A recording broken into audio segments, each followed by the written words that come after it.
Hey everybody, it's Patric Fransko. This is the latest podcast. We're at VaynerMedia in New York City, and I have Josh from Empathy Wines, and I have Sebastian from Making the Web. That's an agency in Germany that does a lot of online digital marketing, social media marketing, website building, things like that. Empathy Wines is obviously one of the more recent ventures for Gary Vaynerchuk, and obviously everybody knows VaynerMedia is very involved in digital marketing and pushing that. So we thought it'd be great to kind of get us around a round table and talk about some of the things maybe that Josh and his team are doing at Empathy to sort of take advantage of the current landscape in digital marketing to push a brand in a very crowded space, a brand new, no history at all, brand new wine brand in a very crowded space. So with that, welcome to the podcast, guys. Thank you. Thanks, Patric.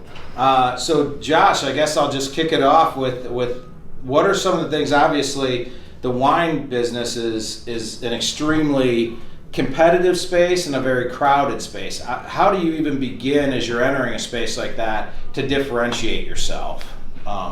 Right. Well, I mean, first off, having Gary Vaynerchuk as the owner and his personal brand is kind of just a different take on all these other wine brands. All these other wine brands, you may not even know who started it. You may not know the founders.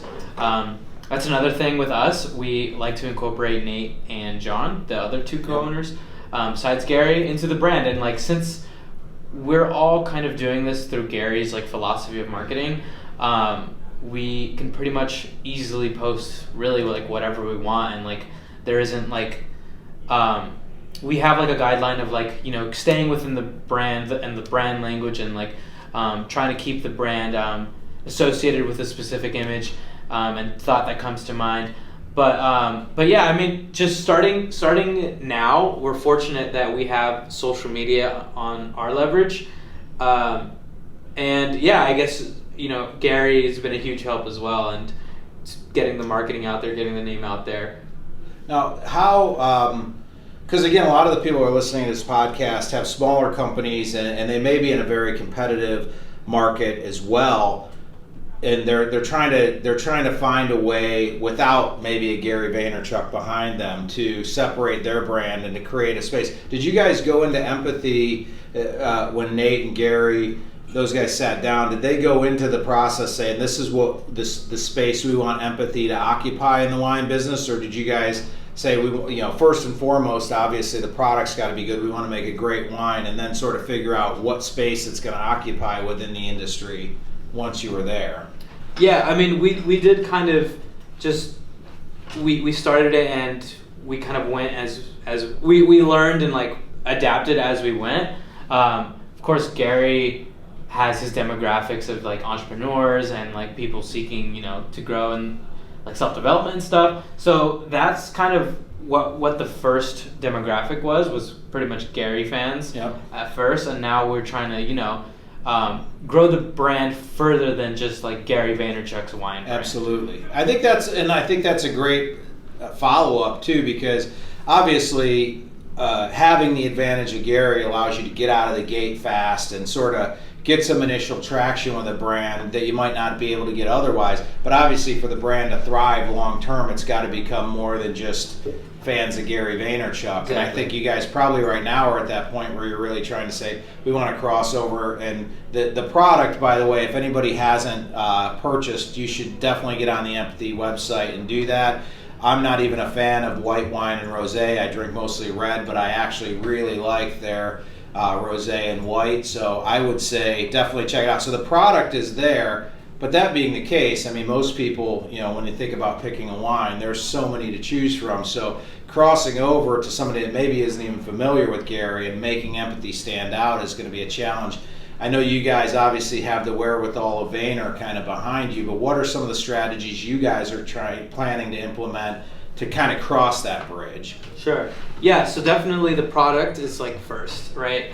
And I actually personally love the fact that the product is really kind of sells itself in a sense of we've had very little scenarios where people like don't like the wine. It's literally been like 2 that I could think of probably. But yeah, the product is amazing, and that like that's where it starts. And like we actually now are like doing partnerships with like Vino Mofo. So that's one thing, partnerships. Vino Mofo is how we're getting our wines to Australia, Singapore, and New Zealand. Okay. And we also just partnered with another company to get our wines out in Canada as well. And so we're reaching out on the like international availability. Me specifically, I do social media for Empathy Wines, and like I guess one thing I'd like to add is community management, which is pretty much what Gary did like in the early stages of his career. You may have heard him talk about how he used to be on Twitter for like hours a day just talking to people about wine. That opportunity is still, something you could do day to day for whatever your business is, really. One tip, I guess, there's a tool on Twitter called TweetDeck, and you just kind of could Google it, called TweetDeck. And on TweetDeck, you could type in every keyword within the niche of your company. So for example, for Empathy Wines, the words we have is empathy wine to see who's just talking about us without actually adding us and like mentioning us in a tweet. So even just in conversation, we could see who's talking about us. We could engage with them. We could, customer service. We could even, couple jabs, couple right hooks if necessary. But yeah, so on mine, I have Empathy Wines, I have food and wine, I have wine in general. So I could literally see everyone talking about wine on Twitter, and that just gives you like this huge pool of people. And a lot of them don't know Gary or don't know Empathy Wines, and this is an opportunity for us to plant the seed. So that is one tip I definitely recommend. That's for any niche. So you're saying primarily utilizing Twitter, which I think a lot of people utilize Twitter as like a soapbox, if you will, to, they have a thought that comes across their mind, so they use it to put their thought out there. But I think, one of the things you're talking about, I think is super important with Twitter, is use it primarily as a listening device and an opportunity to say, hey, here's some people that are already talking about wine. How can we join in the conversation and add something of value? And it's not necessarily, to your point with the jabs, it's not necessarily saying, hey, somebody's talking about rosé, let me talk to them about, hey, did you check out Empathy Rosé? A lot of times I think it's just a matter of giving a great piece of advice that's wine related about rosé, and then people are pretty savvy to figure out, who you are and say, hey, Empathy Wines, I've never heard of them, and then they're going to do their own drilling down and finding out. And that's where I think, a lot of people I think are straight right hooking. Every time they tweet, it's a right hook, or if they engage in a conversation, they're jumping in midstream to a conversation with a right hook before they even introduce themselves. And your point, I think, is great, is just saying, hey, let's find out when people are talking about wine and just have empathy join the conversation. Exactly. And back to like the right hooks, if you guys don't know what that means, to the listeners, jab, jab, jab, right hook pretty much just means give, ask. Right, and then the ask usually is in the form of like, hey, check out Empathy Wines, for example, or like we ship directly to consumer, or just going in for like, check out our website. But you just definitely should develop the cadence of like when the right opportunity to like use the jabs and use the right hooks, because it makes people feel like uncomfortable, like if it's not fully like if the jabs weren't there prior. Well, I think it has to be authentic too. I think anything on social media, whether it's Twitter, anywhere, I think has to be authentic. Definitely. Sebastian, I wanted to ask you, because obviously we're approaching this. Josh and I are doing our business primarily in the United States, but is it different in Europe? I mean, how are people engaging with the platforms there? How would somebody in Europe engage with a brand the same way? Is it very similar, or is the personality? Obviously, there are some differences between cultural differences and things like that. How would you engage with somebody in Europe versus how we're talking about you would do it in the U.S.? Well, I think it definitely comes back to the channels. Like Twitter in Europe is not a thing at all. I think Twitter is among the number 3 probably in the United States of the social networks, whereas in Germany, where I'm from, or even Switzerland, you don't really use it.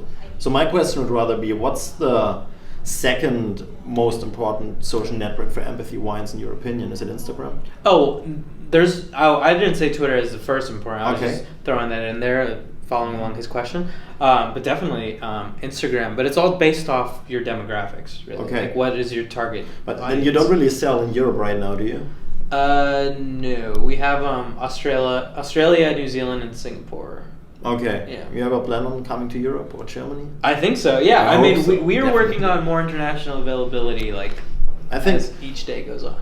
Yeah, I think for like European market, it's definitely Instagram, where you would also jump into the conversation with hashtags or even. So do you like, are you following hashtags and then finding out when people are posting against certain hashtags and joining Yes. into that? Okay. You do that, and you see the competition. So just get to know the audience of your brand. What do they follow? What topics do they want to talk about? And then jump in. Okay. That's something which works pretty well. Or also DM people. And then of course ads, like what we have very good results with is conversion pixels on websites. So people who really use the website get there. You can do custom audiences with it, and you can do lookalike audiences, and then get the traffic back to there. That works pretty well for us as well. And then Facebook, of course. But I think it mainly depends on what the target of your brand is. Like, what's the conversion? What do you want to reach? Like with the Instagram, is it people to go to the website and just inform about the brand, or really to have them buy the wine? Oh, for Instagram, ours is more just focusing on the content. Yeah. Focusing on the making good content. Also, an Instagram tip is so the way I start my days, I guess, in the mornings I get to every DM. And the reason being is because DM is where people DM is where it shows up where people mentioned us. So people will take photos of the wine and they'll tag us, and that tag will be in our inbox for 24 hours. So we have 24 hours to either repost, respond, thank them, primarily thank them for sharing and for supporting the brand, and that just builds like kind of something that like all these other brands like may not be able to offer, which is like kind of like a personal connection as well as just like kind of like a friendship. Like people were like, wow, like I wasn't expecting like you to respond, or like I wasn't expecting you to reply to my tweet, but like just having that conversation. So yeah, Instagram, we focus on content, and then really just that's another thing is what I just mentioned was the DMs. Now, how do you guys, both of you guys, this is a question for both of you guys, how do you advise either a client and Sebastian's or, with the brand, from Josh's perspective, the cadence of Instagram stories versus Instagram post? And what do you feel like is, when you're making the decision whether this goes to a story or whether this goes to a post, what are you guys using? Because I think a lot of people that maybe aren't as into it as we are, still struggle with like, should I do this as a story? Should I do it as a post? And maybe if we can give them a couple quick tips to think about with regard to like, which fork in the road should you take when you're thinking about, okay, I have a piece of content, which way should I go with it? I mean, how do you guys approach that? So what I found and even heard is that people nowadays, they spend more time in stories than in the feed itself. So I would focus on stories to actually draw attention, because I think the Instagram algorithm, it really benefits you if you do more stories. So you have a better view of your post in the feed of the persons themselves. As for the content, in stories I would always do authentic content, like just really being maybe behind the scenes Like content, spur of the something moment, like that. something like that. Then of course swipe up to actually have conversions to the product itself. Maybe have some influencers even talk into the camera. Whereas in the feed, I would more do an educational part, like tell about the product, what it is about, what the ingredients are, and the story more for, as the name says, let's say more like entertainment, that it's fun to watch. What about you, John? I mean, how do you guys, obviously the other option too you have now, when somebody actually puts you in their story, you have the ability to reshare a story to your story from them. I mean, how do you guys determine what gets into your story, what gets into your feed? How you guys make those decisions? Sure. So the way I look at it is like, I've been doing social media for like a while, like, and I've worked with like professional athletes and stuff. So I think just like over the years I've developed like a kind of just like a knowledge of like what belongs in main feed and what doesn't. On stories for sure is resharing other people, because that like just makes them feel like special, like oh wow, like they reshared it. but yeah, so stories is more of UGC, right? User generated content, and we also like to use stories to like, as you said, there's a lot of engagement in stories. We like to use stories to like engage with our followers. So we have like educational like days where like Trouty and John and Nate, they'll be like talking about like the differences of like the wine bottles or like the sizes. Kind of like we like to put like a fun interactive twist to the stories. Main feed, it's more of like, if it's on, because we also like to repost other people's main feed content, and if it's on main feed of their stuff, then it's that already gives you like kind of like if it was already posted on theirs, like you could also kind of see if it's potential to be on ours as well. But really just like we also have we like to keep kind of the feed looking similar in a sense of like aesthetic. So we don't want to post like anything like too gloomy, moody. We more want to be like a little more bright, a little more vibrant. That's another thing too is what your feed looks like, because if your feed like looks aesthetically pleasing and like if you could tell that there's like quality and valuable content just from like looking at the like home screen without clicking any of the content, that attracts to new followers because people are checking your account, they look, and if it looks crappy, they might not want to even look for any more seconds. But if it looks good and if it looks appealing, then that might get you a follow. Okay. So,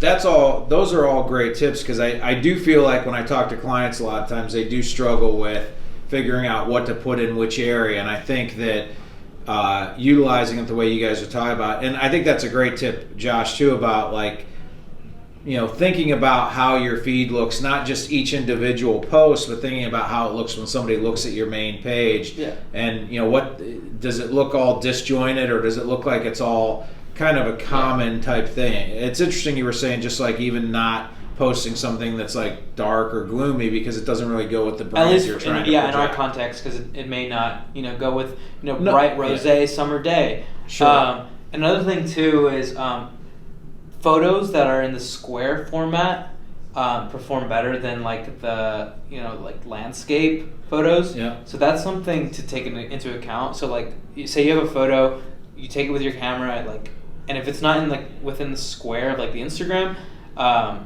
it doesn't perform as well. So what like about portrait? Are you saying like that Instagram, like the Instagram algorithm even potentially downplays that post because it's not in the square format? I do think so. Yeah, we've tested before, and also that the square is also what you see in the feed. Mm-hmm. So that square is what they're going to see without clicking. Whether it's posted as a square or not, it's going to crop it into a square. Into a square, yeah. So you might as well take the control prior to it being posted. Good point. I never thought about the fact. Obviously you're right as far as when it goes into the page, but I never thought about the fact that potentially even Instagram is saying if it's not square, they're not showing. They're not basically feeding it to the top of people's feed as much. So, but I think those are a couple great points as far as Instagram goes. As far as like branding, and again, I'll kind of ask both of you guys this: what are some of the things that you guys feel like an average business owner that maybe isn't a very competitive market? Maybe a tip that you've had when working with a client, or that you've done, Josh, when you've worked with different things, empathy and otherwise, to say how can you stand out in a very crowded space and still be authentic to the brand. So you don't want to like violate being authentic to the brand, but in some spaces that are very, very crowded, how have you guys found to be able to get a client, in your case Sebastian, or a brand you're working with, Josh, stand out in a very crowded space? I think it's mainly don't think about the product. Don't think about the product you want to sell, but more about the story you want to tell. That's probably the most important thing, because people, they buy into emotion. I don't think they really buy into the product. So it's always the philosophy of the company is important, and also how you show it. I think video is getting more and more important. So if you want to give a message to the audience, it should be in an authentic way, mostly within a video, and maybe even with a very good post-production that it sticks out from the feed, which comes back also to a like corporate design of the whole channel, that it's, you see within a glimpse, if you scroll down, that's the company, like it's interesting, for example. It's interesting you say that too, because when I talk to a lot of clients, one of the things that we talk about is there's certain content. What you're saying, which I agree with, is you sort of have to create, a brand. You have to define the brand. You have to define what the brand stands for, and a lot of those posts are not going to be posts that are going to convert. Like, it's not I think a lot of people feel like, the main reason they're doing a post is to try to convert to a lead or something like that. And I think part of that separating it, and I was hoping you'd kind of go there, is to say there's a lot of what you need to be doing on social media to just sort of set the stage of who you are as a company, and those posts can't be necessarily judged on whether they're effective or not based on how many leads that you got. I mean, what do you think about that, Josh? Yeah. So your question was what can you do to like stand out in a crowded space, which you're obviously in. I definitely would say culture. If you could find a way to hack into what's culturally relevant and what's culturally going on, that's just like kind of the epitome of like what performs well on social media. So, for example, we just did like the bottle cap challenge, but we prior to hold on, before I even get to that, I think one, you definitely need to be passionate about your product or service, and like through that is where you could find the creativity to like find ways to like cleverly hack into the culture. So we don't have a bottle cap, but we have a wine and we have a wine cork, and we just said like, bottle cap challenge plus empathy wines equals wine cork challenge, and it performed super ridiculously well.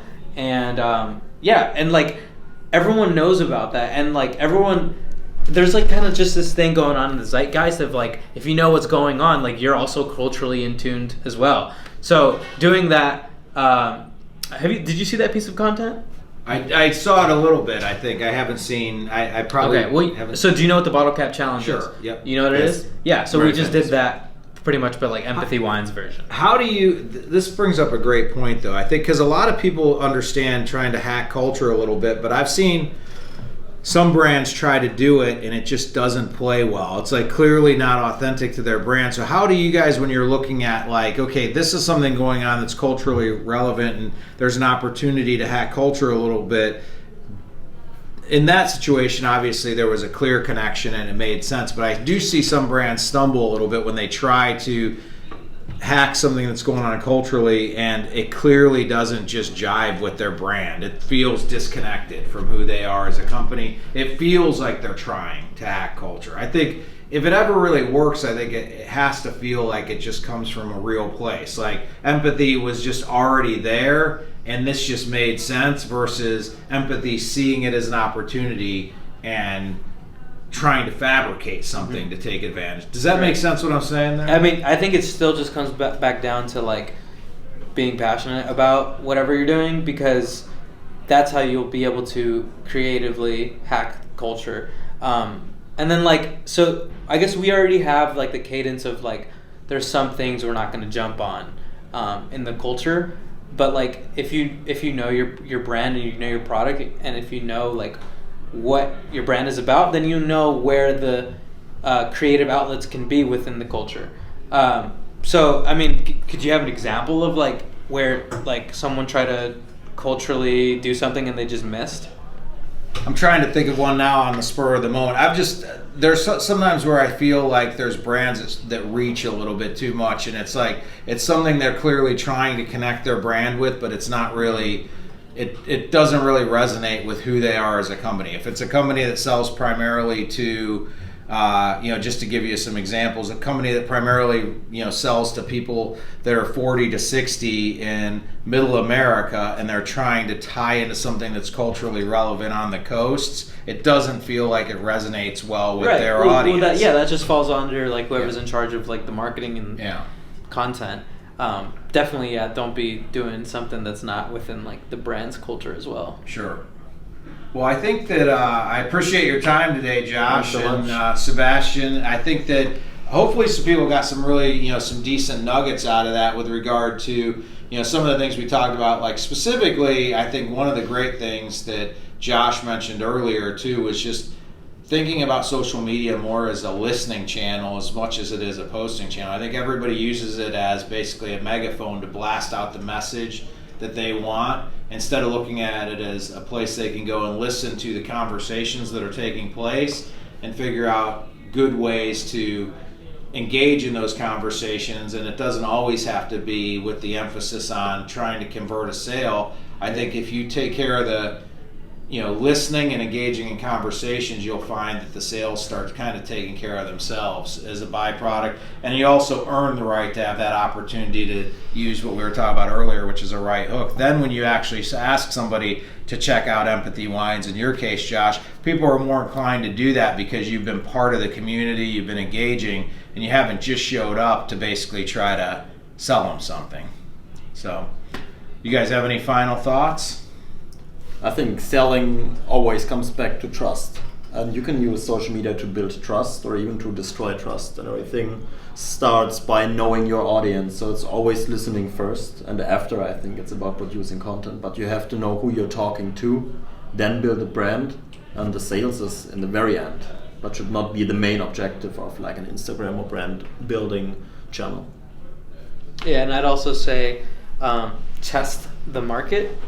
In the sense of, say you're engaging with so sometimes I've actually engaged with like some people about wine, and like their response was like, be gone like other wine brand, because they already had like a passionate connection with a different wine. And so when that happens, you just gotta like, learn from it and like see what in the future you could prevent or like do differently moving forward. And like, just like whatever you're engaging in, see the reactions, definitely see what's going on after you say that, after you engage, after you communicate. What's in your opinion, your most important key performance indicator, like on Instagram or Twitter? So how do you measure whether a post was successful or a story? Well, I just go on to Instagram and then I go to settings and then content. So you Insights. Insights, okay. Pretty much, and then you just see like the top, you know about that, right? The top performers. Yeah, so I just go see the top performers. Our top performers are all usually something related to Gary, right? Okay, sure. So we kind of just scroll down, get past like all the Gary content, and from there like we see what performs well, and like we've seen that culture is like a great opportunity for us. I'm sure it is for many other brands as well. Great. Well, thanks for being on the podcast. Thanks for the Cool, thank invitation. you.